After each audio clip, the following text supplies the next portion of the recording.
tenemos en nuestras manos, o van a tener ustedes ahora cuando termine esta presentación, un libro en cuya tapa podemos leer: rozar la vida del otro sin herirla es un arte. Rozar, tocar la vida de los demás con la escucha, como si fuera posible un contacto más sutil aún que el de la palabra, literal y figuradamente. En principio, porque no se basa ni en la voz, físicamente, en los aspectos inacibles de nuestro cuerpo, ni en la voz ni en lo que se dice, que pueda alcanzar al otro acariciándolo, abrazándolo, empujándolo, envolviéndolo, arrastrándolo, avasallándolo. La escucha se va haciendo silencio, callando.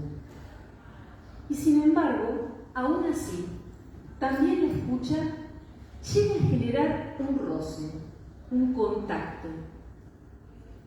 Naturalmente, en principio, podríamos decir que todos, si no hemos nacido con alguna deficiencia auditiva, todos escuchamos, sabemos escuchar al prestar oídos a nuestro interlocutor, al mirarlo, habilitándonos para que hable. Entonces, ¿cómo es que la escucha puede llegar a convertirse en un arte? ¿Cómo es que, paradójicamente, con el propio silencio, se pueda llegar a tocar y, por lo tanto, transformar activamente la vida de los demás? Dice Roland Barthes en su libro Fragmentos de un discurso amoroso: el interlocutor perfecto, el amigo, ¿no es aquel que construye en torno nuestro la mayor resonancia posible? ¿No se podría definir la amistad como un espacio de sonoridad total? En ese marco, tal vez, rozar la vida del otro sin herirla podría resultar algo no tan difícil. Pero ese otro con el que nos encontramos a diario no son solamente nuestros amigos o nuestros seres queridos. Esa expresión, el otro, los otros, va mucho más allá del círculo de nuestros afectos. Por eso, el arte que se nos propone en este libro se basa en una actitud profundamente transgresora: la ternura. Una palabra que, en un primer momento, nos puede sonar como puro sentimentalismo, pero que en realidad se vuelve a formular en estos últimos tiempos no solamente como una categoría antropológica, teológica y social, sino fundamentalmente como, y entonces no hacemos más que volver a profesar la palabra anunciada ya hace 2000 años, esa fuerza vital que nos impulsa a salir de nuestro repliegue interior, del egocentrismo que muchas veces termina esclavizándonos, esa fuerza vital que nos lleva a amar intensamente, con dulzura, logrando que el otro se sienta amado. Esa fuerza vital que es, dice Fedro, la locura de los sabios, el latido del universo, el amor que mueve el sol y las demás estrellas, Dante, y también nuestras conciencias y nuestros corazones, incluso en los más pequeños gestos. Y dudo mucho que aquí, en el título del libro, la palabra arte se refiera a la actividad de un artista inspirado por alguna de las musas del Olimpo. Quién sabe si no está planteada más bien como la minuciosa y delicada acción de un artesano, de un orfebre. En fin, de ese arte, el de la escucha y la ternura, para tocar la vida de los demás, es de lo que trata este libro y de lo que vamos a conversar ahora con Alejandro López.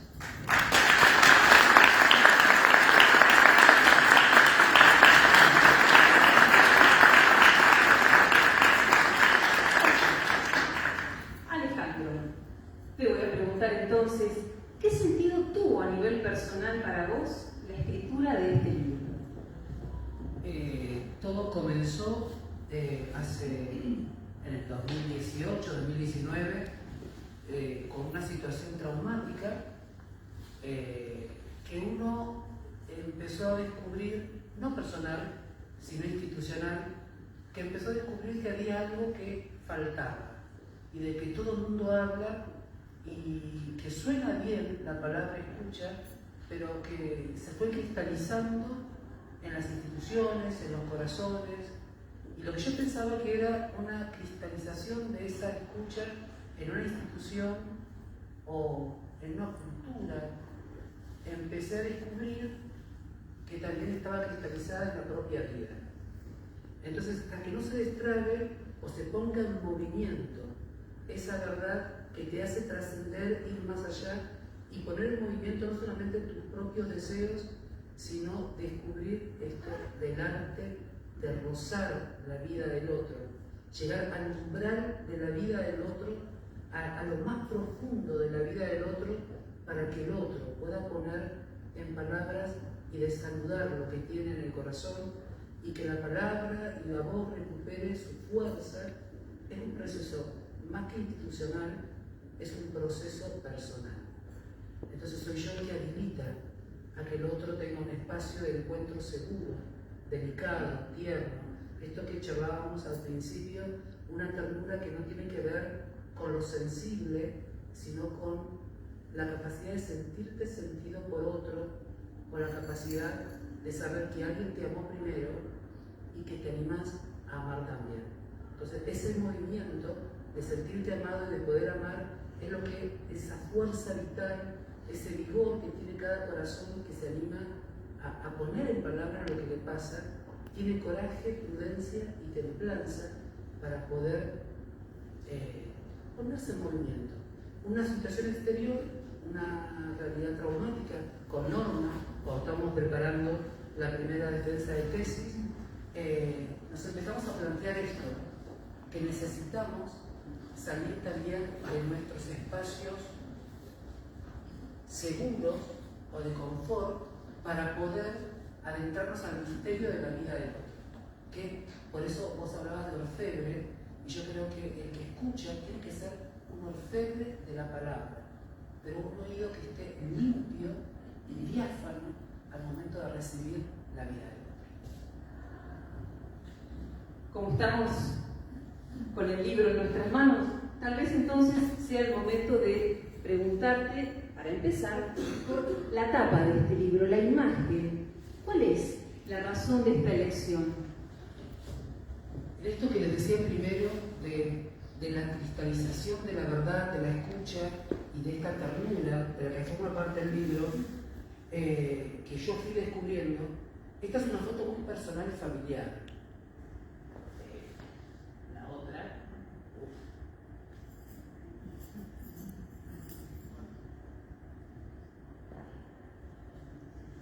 es una foto de mi hermana, que cuando hizo el Camino a Santiago, no la mandó. Entonces, cuando yo escribí el libro, empecé a ver que estas piedras, ¿sí?, estas paredes duras, rígidas, frías, tienen que ver con la ausencia de escucha, lo social seguida, con una verdad que quiere ser liberada y que cuesta. Y por ahí no es por mala intención que la institución se cristaliza, porque la institución es un sustantivo abstracto, nosotros formamos parte de la institución. Y vuelvo a lo que les decía recién, quizás nuestro corazón está cristalizado en la verdad que creemos, pero en la foto estaba aquella luz en el fondo. Esto es una subida en el Camino a Santiago, y cuando vi esa foto, esa luz en el fondo que tiene una veleta, enseguida yo dije, eso tiene que ver con la escucha, esa luz en el fondo del camino que te invita a recuperar la voz perdida. Pero la ternura está en la calidez. Y esta foto no se puede, cuando la quise agrandar para el libro, se pixela mucho. Y un amigo, Guillermo Alegón, puso en su computadora esta foto y dibujó esta otra. Entonces cuando yo vi esta portada del libro, dije, no solamente está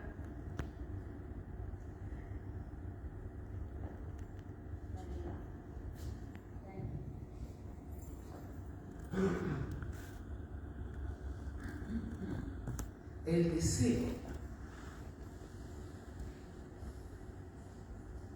más profundo de que podamos escuchar, sino que lo podamos hacer con ternura, como una simple foto que cruzó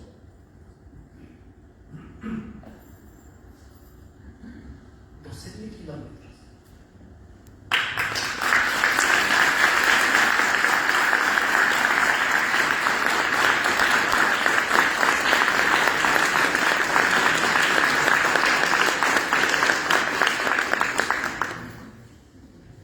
Ya en la primera página del libro, Alejandro, aparece en primera persona con un epígrafe que dice: los libros que quizás una vez me absorbieron y en los cuales me perdí, son aquellos que me encontraron nuevamente. ¿A qué libros te referís? Y sobre todo, lo que te quería preguntar, ¿cuál es ese sentido de haberte perdido y sentir que fuiste reencontrado por ellos nuevamente? Todos saben que no me cuesta leer y no me cuesta estudiar, y me gusta mucho. Me gusta mucho leer, me gusta mucho estudiar para poder tocar el corazón del otro sin herirlo. Tener las herramientas para poder saber que puedo contener la vida del otro y no la voy a avasallar. ¿Dónde me perdí y dónde me encontré? ¿Por qué digo que hay libros que me perdieron?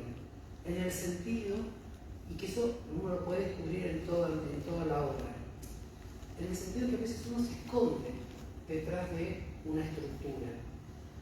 Por ahí uno se pierde en cosas que no son importantes, se queda en superficialidades, se queda en capacitar, pero no en educar.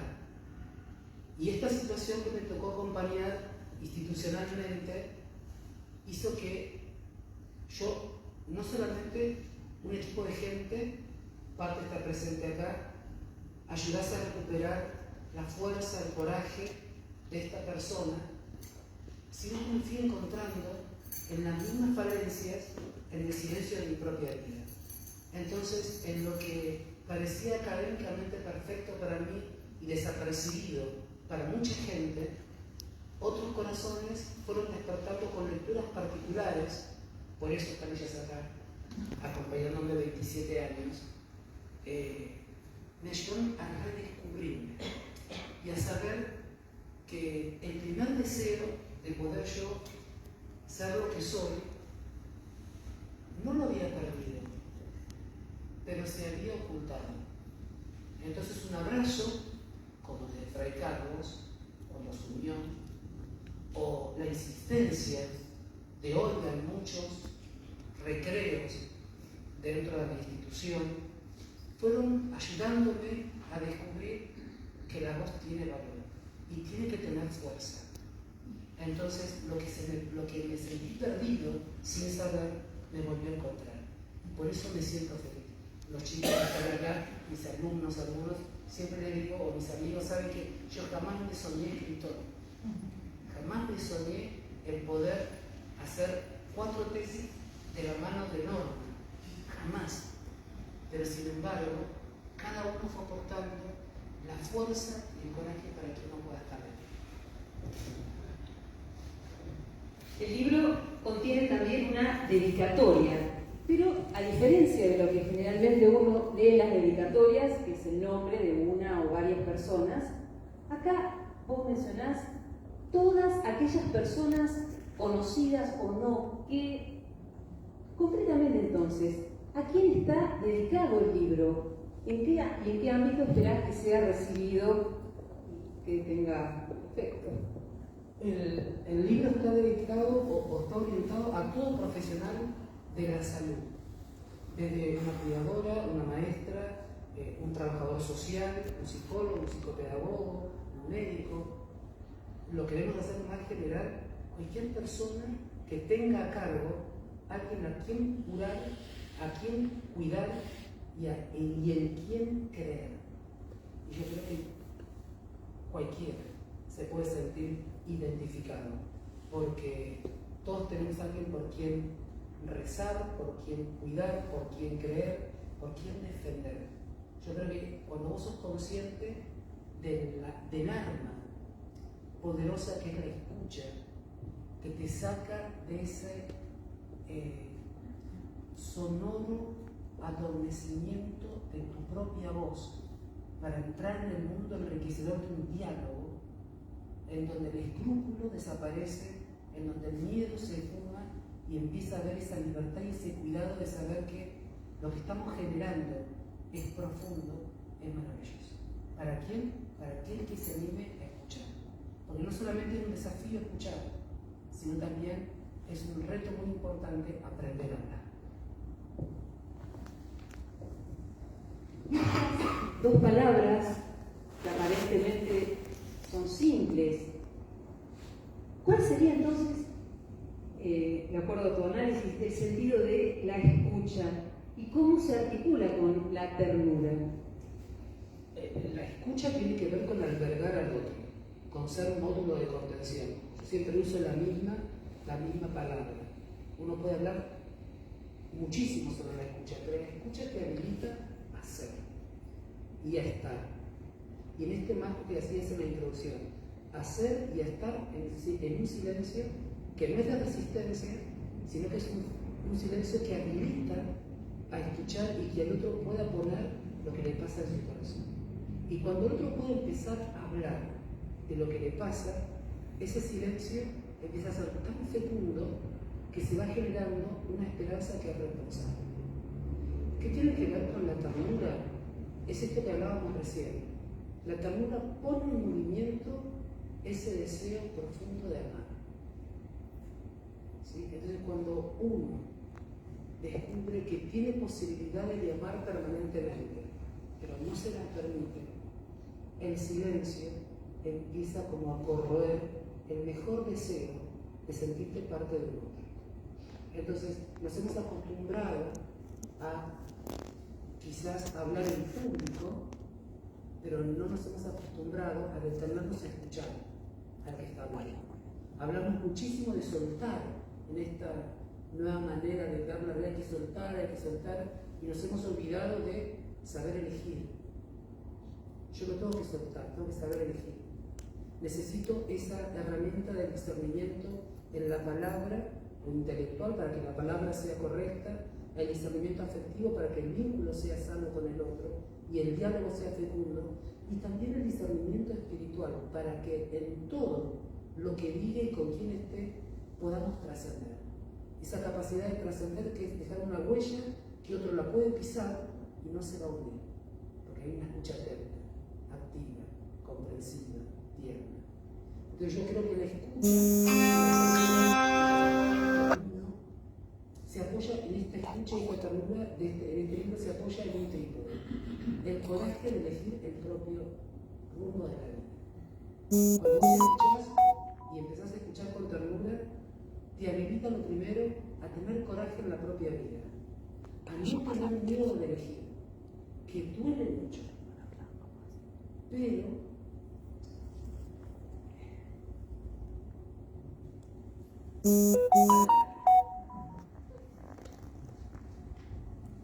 lo segundo tiene que ver con la prudencia para ser fiel a ese rumbo que quiero tener en la vida. Es ese equilibrio, esa prudencia, esa mesura de saber que no estás solo.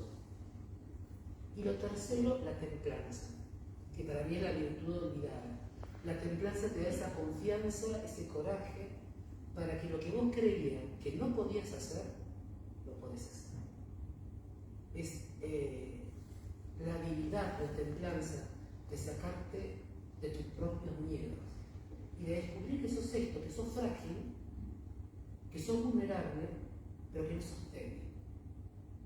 Entonces la vulnerabilidad te da la capacidad también de descansar en el camino, dejar que otro con escucha te abrace y que puedan poner en palabras de tu historia lo que más necesitas. Una mirada esto que en mi libro funciona mucho, y mis alumnos lo saben, es tocar la vida del otro sin herirla, escuchar la vida del otro sin encubrirla, hablar de la vida del otro sin prejuzgar. Eso te da la capacidad de tender la mano y no de señalar la vida del otro. Y eso que nos hace libres, andar livianitos de la mirada del otro, pero seguros de lo que queremos ser.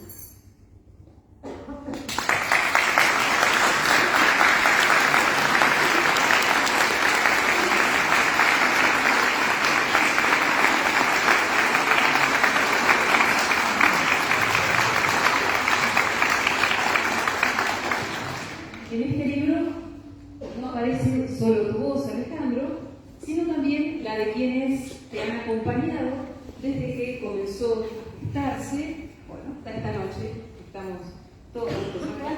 Ellas son Norma Cristina Troncoso, máster, especialista en psicología clínica y docente; Olga Inmunda,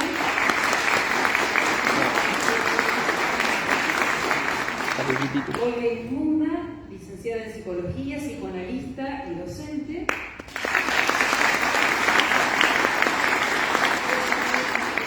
Claudia Bongiorno, licenciada en psicopedagogía y docente; Laura Loiácono, licenciada en psicología y docente; Alejandra Dotti, licenciada en psicología, especialista en orientación clínica de adultos y docente; y el profesor Luciano Aquetoni, que nos acompaña online desde Río Gallegos. Norma, vos fuiste no solamente la directora de tesis de Alejandro, sino que lo acompañaste viernes a viernes durante la elaboración de este libro. ¿Querría contarnos cómo fue este proceso? El libro realmente fue... ¿Se escucha? El libro realmente fue como la condensación del trabajo de los otros trabajos. Los otros trabajos, no voy a hablar en los detalles, ya saben todos los procesos que hicimos, el trabajo metodológico, el trabajo de investigación, la lectura, pero lo importante de todo ese tiempo fueron los encuentros, las anécdotas que pudieron saber, que son miles y no las vamos a detallar acá, y las grandes discusiones que se generaban en función de los temas que trabajamos. Un poco para hacer una hilación, no quiero extenderme mucho en esto, empezamos con un caso en particular que fue la primera tesis.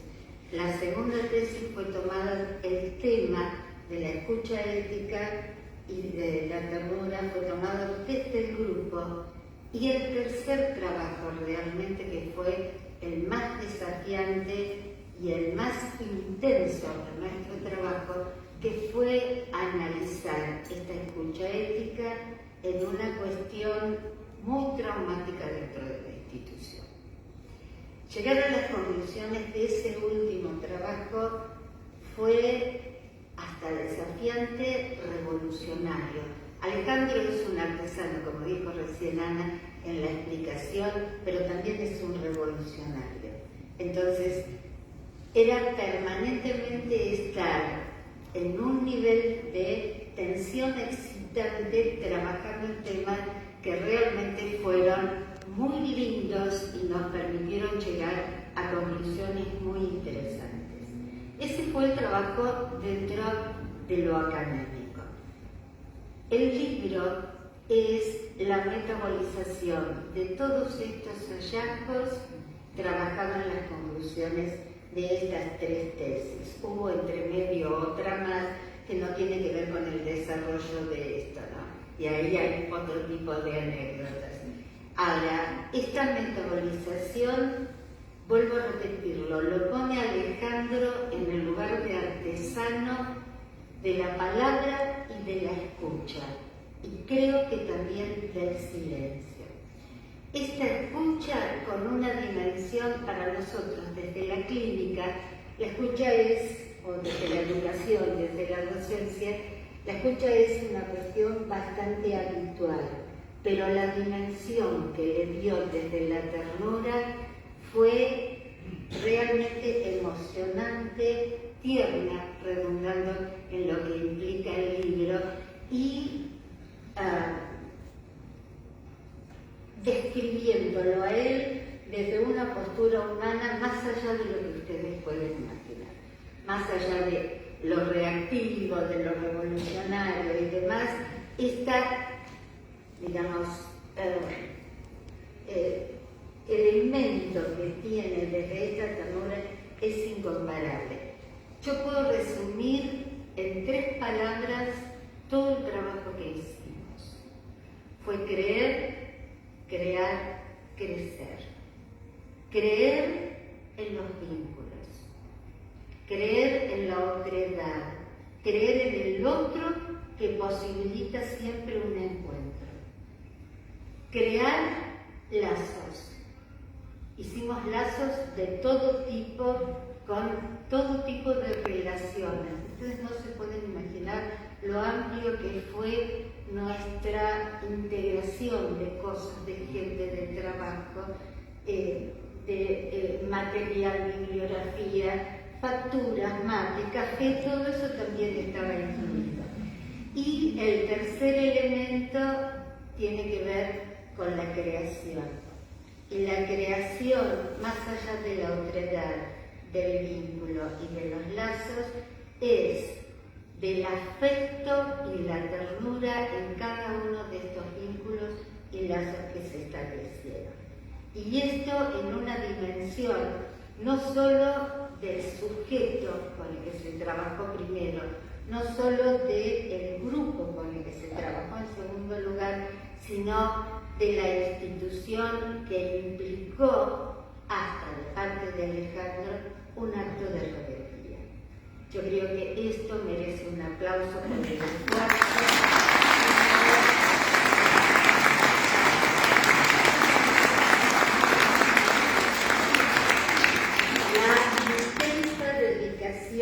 Que puso en todo este trabajo.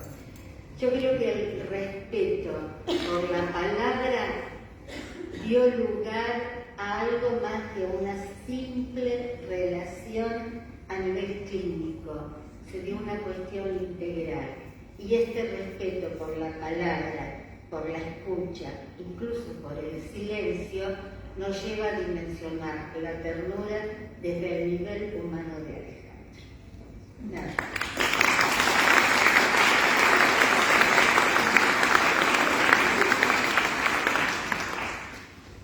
Olga, le iba a preguntar, ¿por qué escribió en el párrafo final de su prólogo: Alejandro perdió las buenas formas de hacer silencio, tomó sus armas, las palabras y a pelear, tomó la ternura?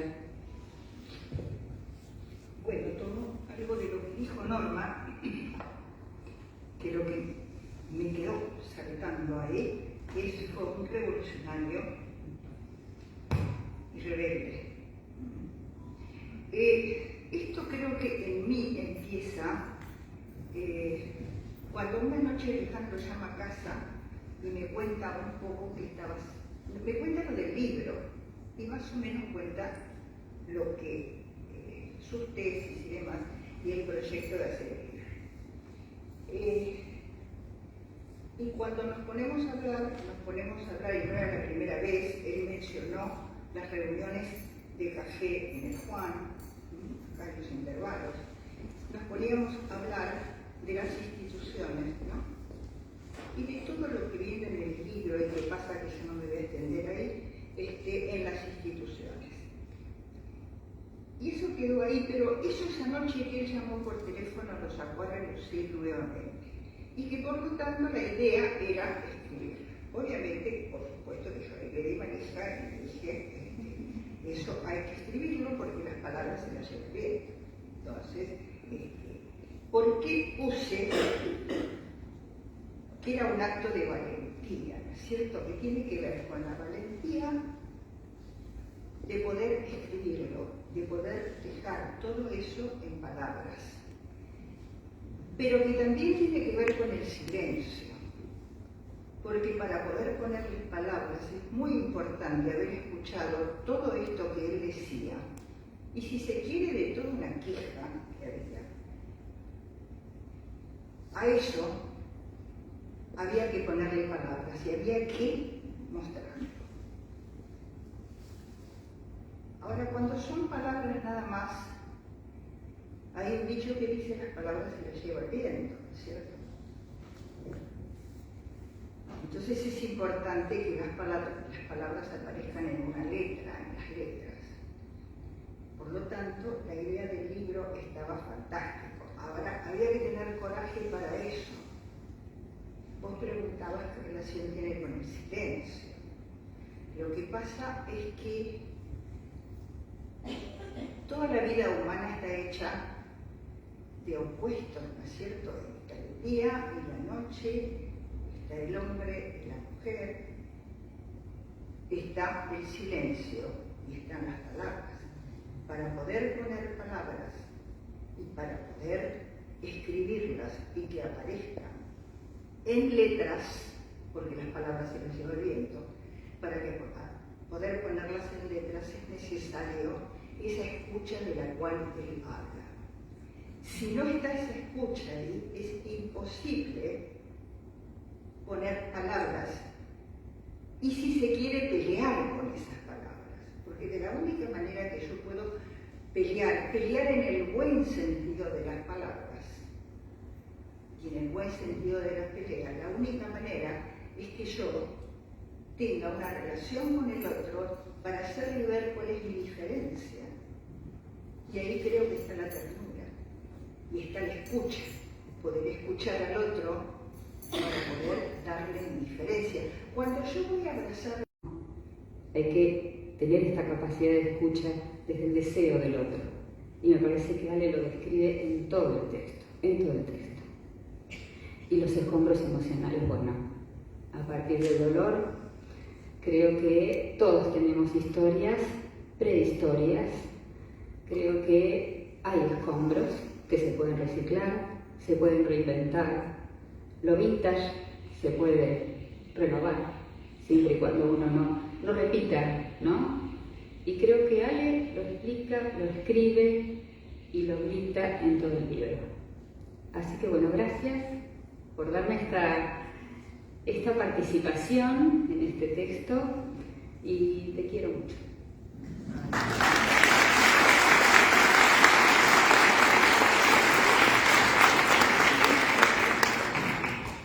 Laura, en tu opinión, ¿cuáles son las claves que ofrece este libro a nivel profesional? Bien. Bueno, primero quiero partir un poco de... Bueno, buenas tardes, perdón, a todos y a todas.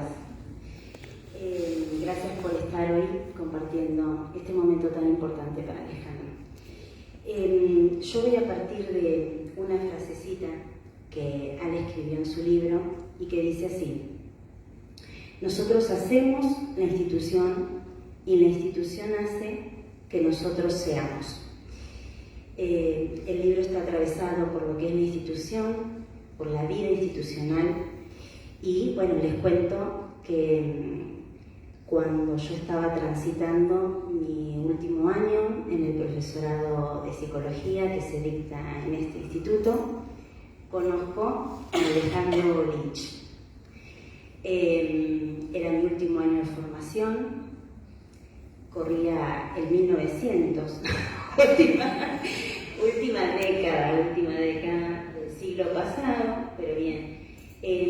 Allí ya Alejandro Lich, ese profesor, actuaba como leí y descubrí, lo redescubrí en su libro, con lo que él dice que es su convicción, ¿no? Aprender, enseñar, transmitir y transformar. Esta es una manera de decir que leer este libro es conocerlo, llegar a su esencia, ¿sí? Leer este libro es entender quién es Alejandro Lich. Esta institución me permitió ejercer mi profesión y entonces me encuentro con Alejandro. Compartimos, comparto y espero seguir compartiendo lo que hace el ser docente. Que en este punto también les cuento que siempre me descubro diciendo soy profe del Juan. O sea, no me alcanza el soy profe, sino que viene con un combo del Juan, ¿no? Y esto hace a la institución, esto hace a la pertenencia. Y esto es lo que comparto con Alejandro. Y el ser parte de esta institución nos hace entender el ir al encuentro con ese otro desde la escucha. Una de las cosas que hace al ser parte del Juan y ser profe del Juan es entender a este alumno, a esta alumna, como algo más que un simple nombre junto a otros nombres que conforman y configuran la larga lista de estudiantes del instituto. Los años pasaron, en 1900, ¿no? Claro, ahora que estamos en el 2023 y esta relación trasciende la institución y ese Alejandro Lich, que pasó a ser Alejandro, terminó siendo Ale, con el que compartimos la vida, ¿no? Con el que compartimos momentos. Los momentos buenos, los momentos que no lo son tantos, y un momento como hoy que es tan lindo, que es el, como dijo Ale Dordi, el momento del nacimiento de un libro que tuve la suerte de verlo en su gestación, ¿no? En tantos años que compartimos juntos. No solamente Ale me permitió compartir el nacimiento de este libro, no alcanzó con compartir estos momentos de vaivenes emocionales que implica, ¿no?, el transitar la escritura, como Olga decía, las palabras se las lleva el viento, pero pasar del decir al escribir y pasar de, como él dice, del silencio al grito, es todo un acto.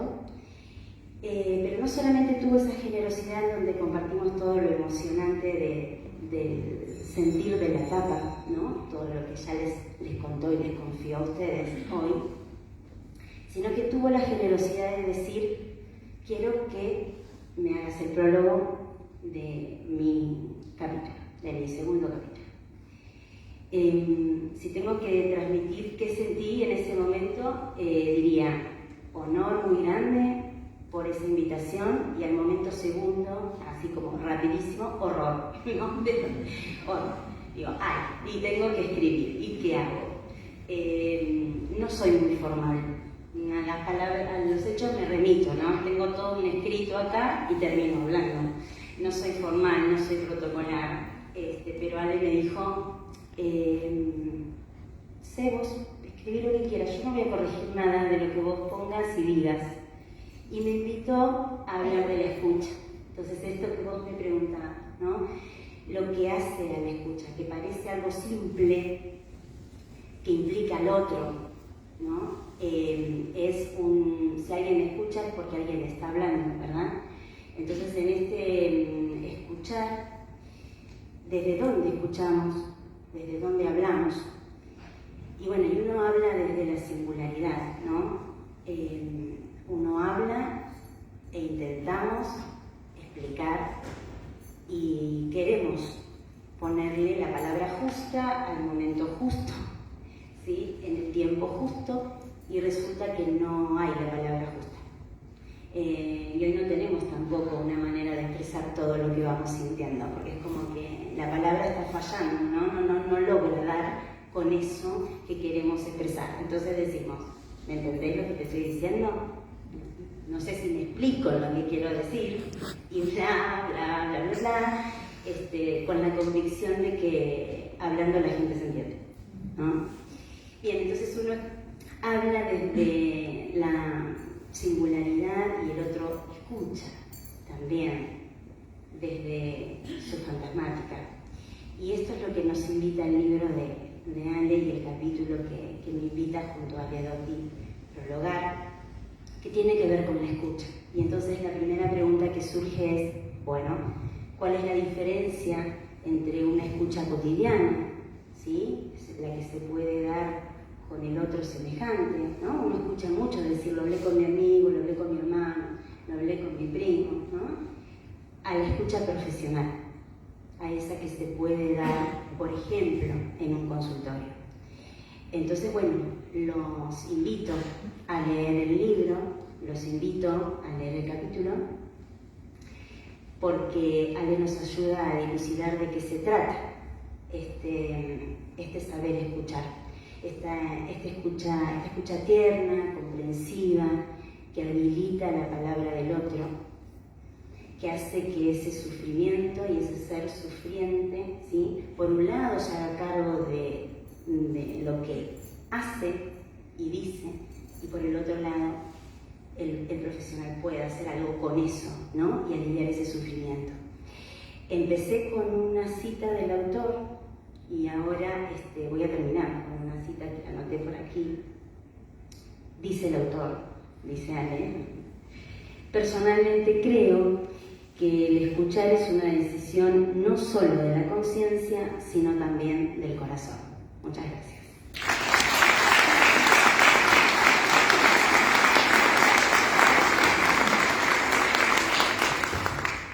Bueno, y Claudia, te pregunto cuál es aquel aspecto en particular que querrías poner de relieve.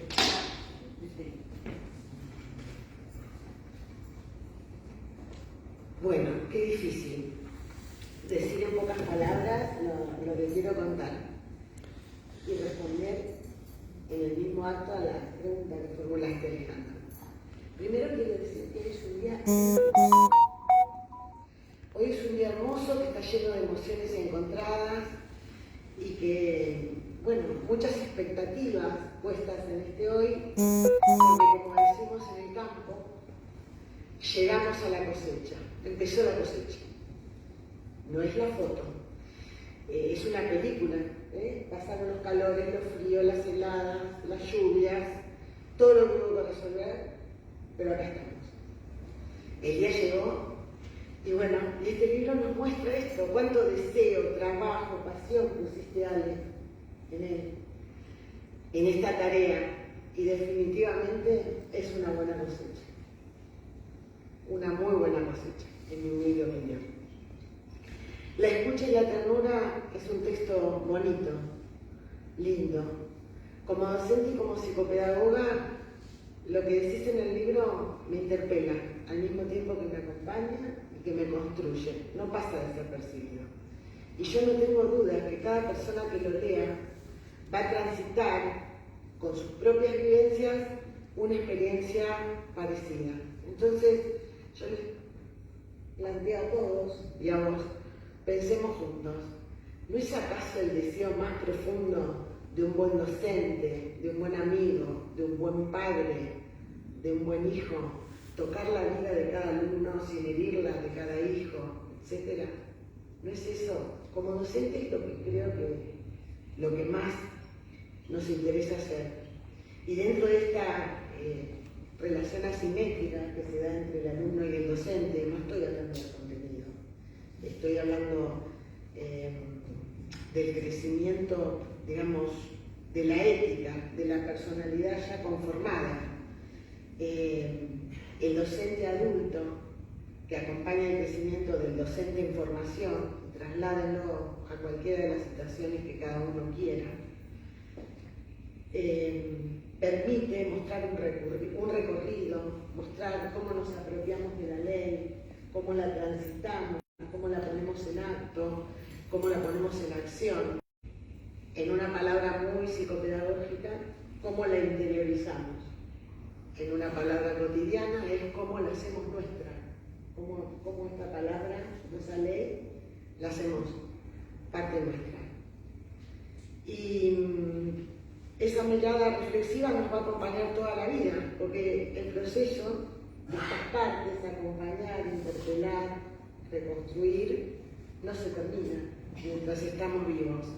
Así que bueno, hay que seguir trabajando. Y yo digo, si tenemos un camino para compartir con nuestros alumnos, que muy pronto van a ser nuestros colegas, este hilo invisible del que vos hablás, sale en el texto, nos va a unir a ellos toda la vida. Así que yo te quiero dar las gracias, Alejandro, por esta herramienta tan valiosa que nos aporta bien y belleza a nuestra vida y a nuestra profesión. Muchas gracias, amigos.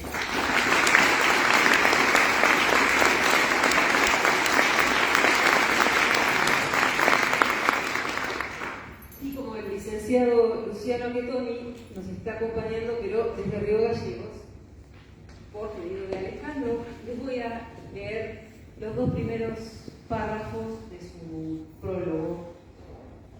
Hay personas que aparecen en la vida para generar cambios sin que se lo propongan, simplemente leyéndote, escuchándote, mirándote o acompañándote de 1000 formas. Alejandro lo conocí compartiendo el mismo sujeto de trabajo por el cual debíamos preocuparnos y ocuparnos, en distintas latitudes del mismo país, en un tiempo relativamente corto y con un mismo objetivo: intentar, apostar, pensar, interpelar y recrear viejas y nuevas formas de mirar una misma realidad para alcanzar el mejor resultado que garantice el cumplimiento de derechos. Entonces, Alejandro, yo ahora te pregunto, ¿por qué ellas? ¿Por qué ellos? ¿Qué significan estas personas entonces en todo este proceso? Los que me conocen siempre en los retiros de jornadas y demás, a mí me gusta presentar con el equipo que trabajo. Yo me considero familia. Juan es mi familia. No me concibo fuera de Juan. Y quería que fuera una presentación distinta, en donde yo no hablara de mi libro, sino que ellas hablaran de mi libro, porque cada una de ellas y Luciano fueron hablando de cada uno de los capítulos, y lo que ellas compartieron tiene que ver también con una construcción que fuimos haciendo en conjunto, pero ellas son parte de esto. Entonces ustedes me preguntan a mí, ¿cómo definiría, por ejemplo, a Luciano? ¿Sí? Para mí, una palabra que lo define es el coraje. ¿Por qué el coraje? Porque me animó a poder mirar otros rumbos, me habilitó a pensarme desde otro lugar y a trabajar en otros lugares. La otra vez con Fray Carlos me preguntaba cómo llegó a tal lugar. Estar trabajando, por ejemplo, o asesorando para la provincia de Río Negro, Santa Cruz, poder capacitar el trabajador social. Yo digo, un cura, sí, un cura. Y por eso tiene razón de ser esto que, como estoy vestido hoy. Si tengo que presentarla a Laura, y ese coraje es el que hace que uno pueda estar de pie y creyendo lo que desea y siendo libre en lo que quiere. Laura para mí es la simpleza, es lo más tierno que hay, pero lo más claro que hay también. Es claro como el agua, Laurita. Está, tiene el detalle de una escucha que no pasa desapercibida.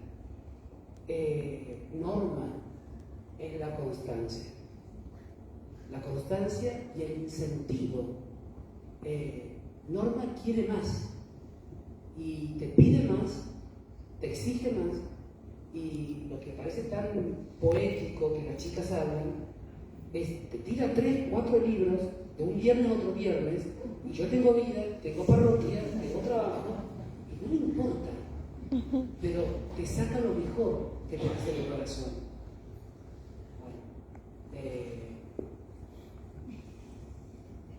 Para mí es mi maestra. Olga es maestra, es madre, es institución, es quehacer cotidiano, es exigencia pura, ¿sí? Y yo tengo que estar a todas, y a Luciano también, agradecido que fueron parte de mi vida, de mi historia, Alejandra yo la defino con una sola palabra, que es estar.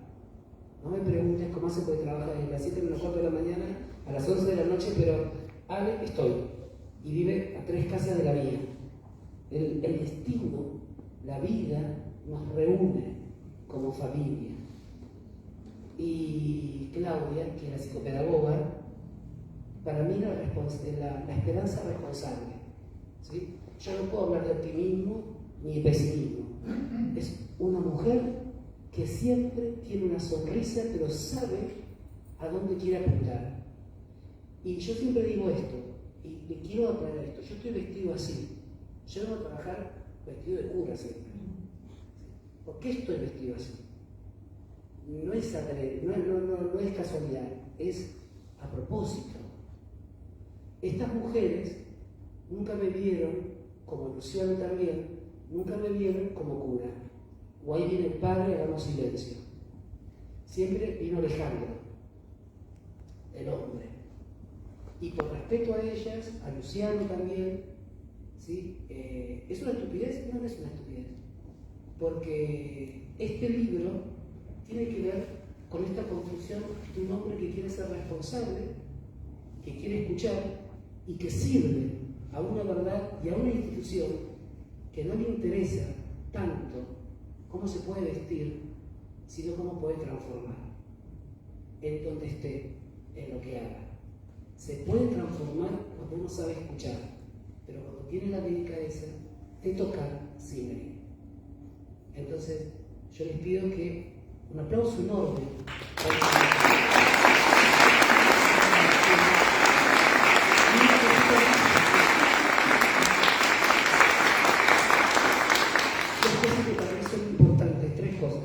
Yo, mi familia es mi familia y es mi familia.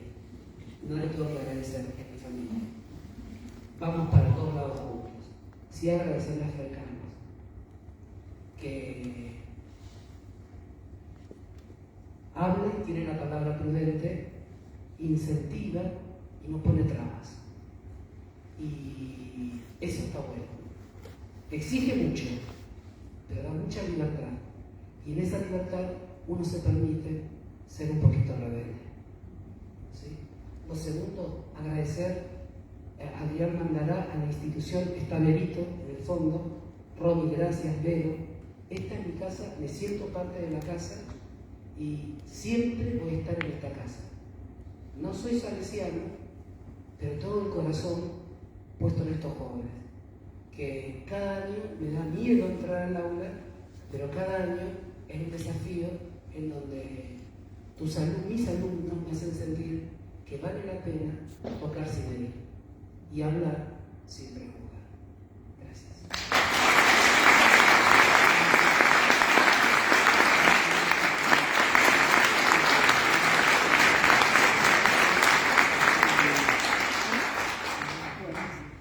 Y yo le agradezco, me voy a hablar. Y me olvidé de Ana.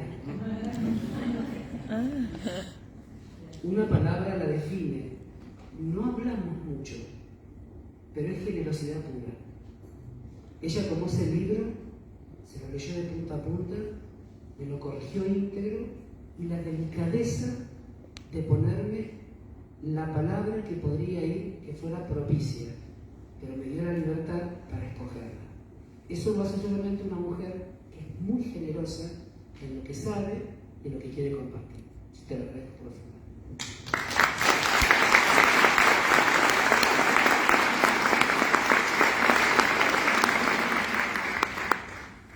Una corrección o una marca en la gramática es una cosa. Lo que yo quería, para cerrar esta presentación, expresar, espero que es lo que siento yo y lo que muchos de ustedes ya lo han leído y que espero que puedan sentirlo también cuando lean este libro, es haber descubierto de una manera sistemática lo que durante muchos años ya uno ha escuchado regularmente en tus homilías en la parroquia, pero al haberlo leído fue haber descubierto el poder de esa revolución de la ternura, haber podido llegar a entender que no es la virtud de los débiles, sino la de los fuertes. Haber podido trabajar en la idea esta de pensar en abrir nuestros corazones a la vida y a la experiencia de nuestros hermanos y a nuestros amigos y a quienes la vida nos confía o pone en nuestro paso, tratando siempre de no herirlos. Y finalmente, tener siempre presente que si queremos dar esa ternura, que si queremos dar ese amor, es necesario a la vez recibirlo como un don. Podemos, deseamos, trabajamos para llegar a convertirnos en esas fuentes de las que mana el río de agua viva, de las que mana el amor. Pero por eso nos acercamos a la fuente primera, al amor que nos amó primero, con un amor más grande. Mil gracias, Alejandro. Gracias a todos.